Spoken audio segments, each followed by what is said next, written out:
Hi, welcome to According to Lou. I'm Lou, and this is part 5 of CBT with Lou. I don't know that I can directly read from a book on YouTube, but we're going to try. They might not let me put it up here, but we're going to try because I think the information that I'm going to read is very important. And it is coming from the Feeling Good Handbook with David D. Burns. So I'm just going to read it. And again, if you don't want to hear me read because I read really slow, you don't have to watch this. I am in a hurry. I got to be at work, like, real quick.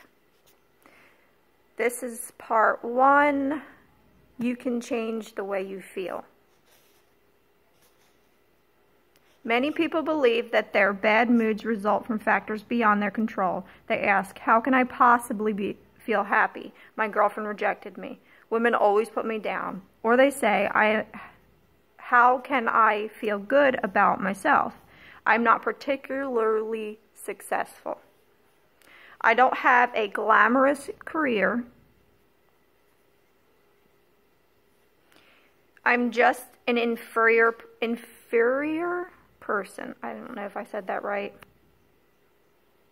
And that's reality. Some people attribute their blue moods to their hormones or body chemistry. Others believe that their sour outlook results from some childhood event that has long been forgotten and buried deep in their unconscious.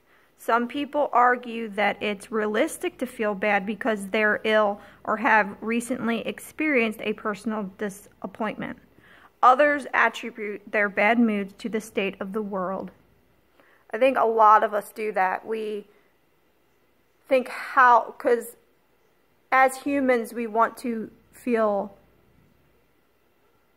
that we're being taken care of, but in the certain system that we're in, it's kind of hard to see the good in the outlook of the future of where we are now. That probably didn't make any sense.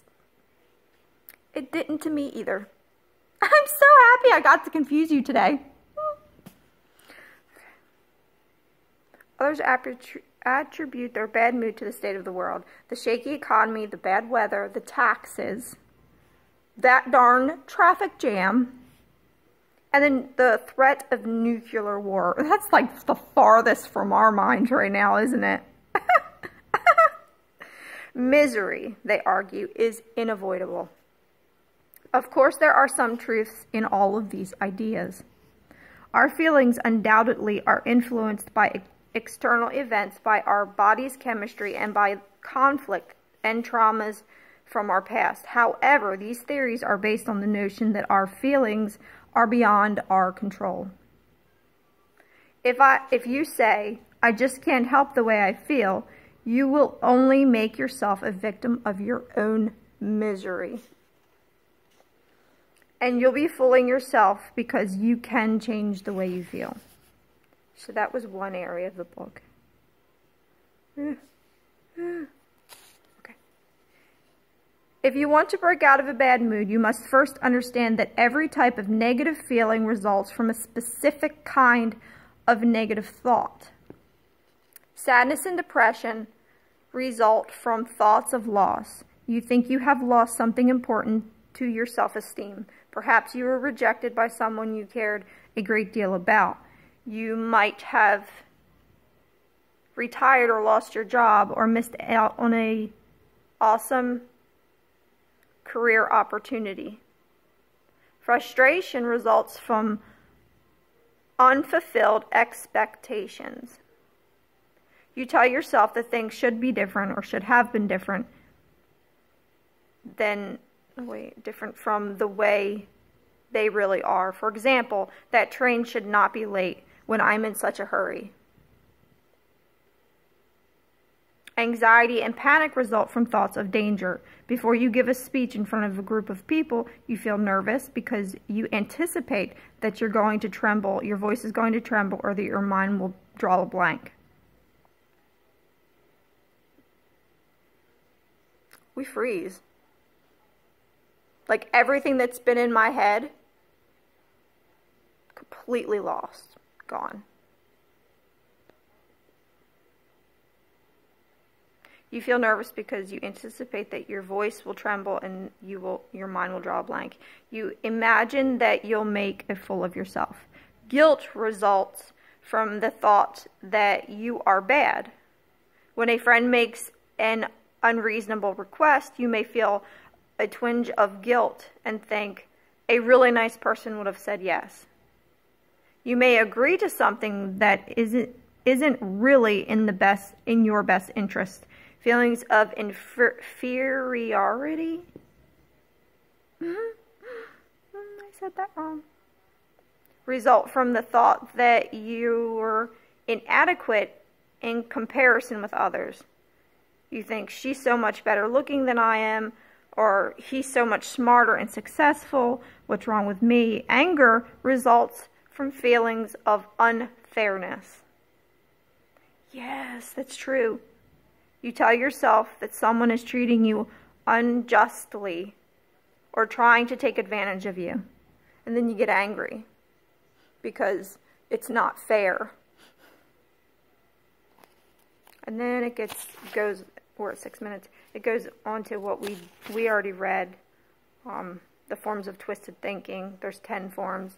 That we already went over that.